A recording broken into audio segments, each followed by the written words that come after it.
Essaie de voir ton personnage comme un jeu auquel tu joues. Essaie d'observer les caprices et les habitudes, les manières et les désirs, les peurs et les envies de ton personnage de cette façon. À quel jeu le personnage est-il en train de jouer maintenant?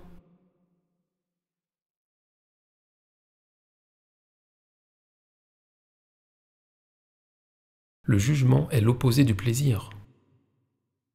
Même si le jugement semble t'apporter du plaisir, parce que tu juges qu'une chose est bonne ou digne d'être appréciée, tout jugement comporte en lui la graine du mécontentement ou du déplaisir, puisque le jugement est la base de la dualité.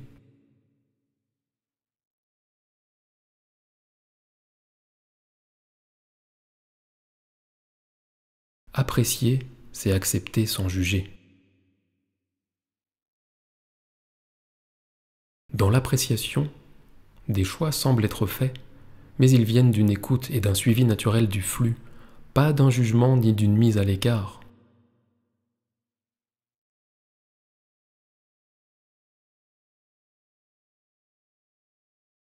Si tu viens à moi uniquement pour du réconfort, puis après tu retournes à ton ego comme s'il était toi, tu remarqueras que les effets de venir à moi sont temporaires.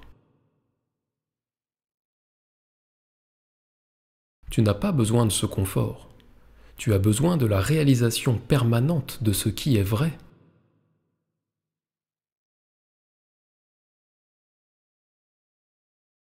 Vois le besoin de confort comme une illusion de manque et ne la suis pas.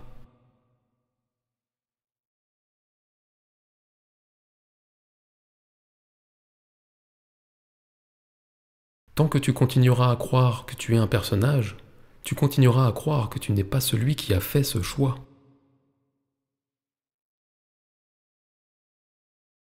Si tu ne te rends pas compte que tu es celui qui a fait ce choix, alors tu ne vois pas que tu es aussi celui qui a jugé ce choix.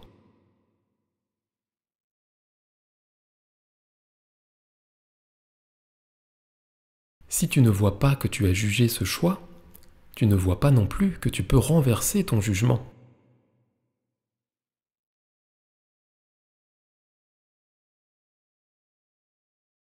Le monde entier, l'idée d'être un personnage, la souffrance ainsi que la peur, tout cela n'est rien d'autre qu'une expérience que tu as choisi d'avoir.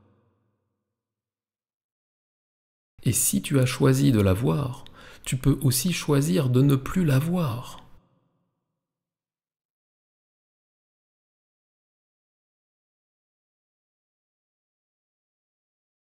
Tu désires seulement te connaître tel que tu es vraiment.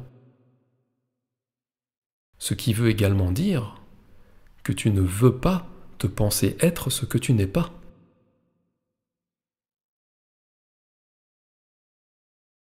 Penser est ton plus grand obstacle à la connaissance, puisque la pensée est un obstacle qui pense qu'elle est la connaissance.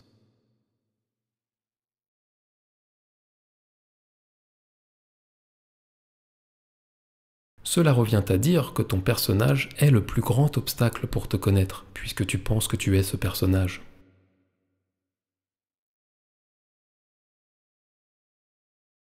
Il n'y a rien à craindre quand tu choisis d'être toi.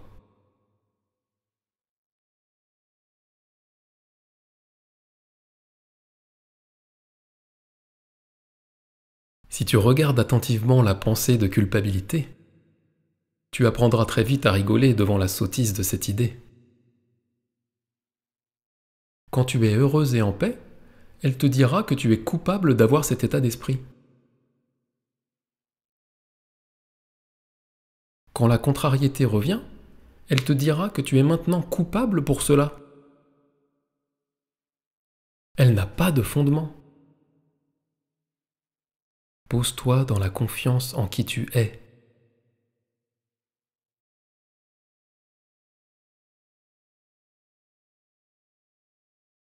S'asseoir en gratitude silencieuse est une pratique bien utile. Tu n'as pas besoin de savoir consciemment ce pourquoi tu ressens de la gratitude. Être simplement en gratitude, c'est être en gratitude pour toi, pour la vérité. Quand tu es reconnaissante sans avoir besoin d'être reconnaissante pour quelque chose, tu apprécies ce qui est tel que c'est, simplement parce que c'est. C'est là la plus haute forme de gratitude.